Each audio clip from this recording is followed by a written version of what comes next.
আসসালামু আলাইকুম ওয়া রাহমাতুল্লাহ। আশা করি সবাই ভালো আছেন।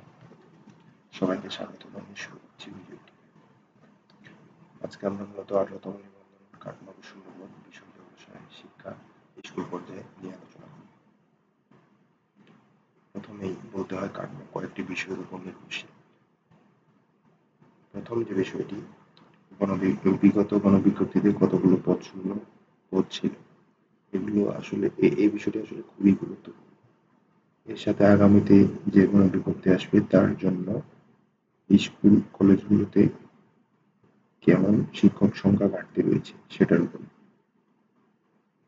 তারপরে আছে অনেক সময় দেখবেন যে স্কুল কলেজের প্রধানগণ শূন্য পদ ফাঁকা থাকা সত্ত্বেও শূন্য পদ দেখায় না।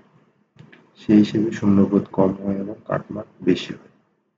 এছাড়াও আরো একটি গুরুত্বপূর্ণ পয়েন্ট হচ্ছে আপনার প্রশ্ন প্যাটার্নের উপর কাটমার্ক নির্ভর করে। প্রশ্ন সহজ হলে স্বাভাবিকভাবে কাটমার্ক বেড়ে যায় এবং কঠিন হলে কাটমার্ক কমে আসে।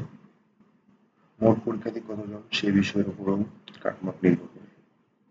আরেকটি বিষয় হলো কলেজ পর্যায়ে প্রায় সব বিষয়ে শূন্য আসন খুবই কম, তাই কাটমার্ক বেশি হয় এবং স্কুল পর্যায়ে কাটমার্ক কিছুটা তুলনামূলক কম হয়। তো চলুন স্কুল পর্যায়ে কাটমার্ক ও শূন্যপদ ব্যবসায়ী শিক্ষার কতগুলো পদসংখ্যা আসন পদসংখ্যা বা আসন ফাঁকা রয়েছে সে বিষয়ে আলোচনা করি। পঞ্চম গণবিজ্ঞপ্তি পদসংখ্যা ছিল আপনার 996, পাশ করেছে 615। সেখান থেকে ষষ্ঠ গণবিজ্ঞপ্তি অর্থাৎ 18তম নিবন্ধনধারী যারা আছেন তাদের পদসংখ্যা 381টি ফাঁকা রয়ে গিয়েছে, প্লাস এবার আরো নতুন করে কিছু যোগ। সেই হিসেবে ধারণা করা হয় যে এখানে আরো যদি আপনার 300 বা 400 পদ ফাঁকা হয়, সেই হিসেবে আপনার 700 বা 750 মতো আবার নতুন পদ ফাঁকা সৃষ্টি হবে। 18তম নিবন্ধন যারা ব্যবসায় শিক্ষা থেকে পরীক্ষা দিয়েছেন সেক্ষেত্রে কোশ্চিন বিবেচনায় আপনাদের কাটমার্ক হতে পারে 55 থেকে 60 প্লাস মাইনাস।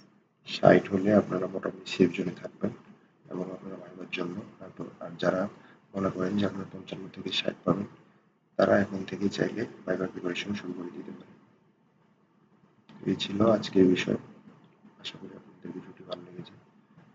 ভিডিওটি ভালো লাগলে অবশ্যই সাবস্ক্রাইব করবেন এবং কোনো কিছু জানানোর মতামত থাকলে কমেন্ট বক্সে জানাবেন।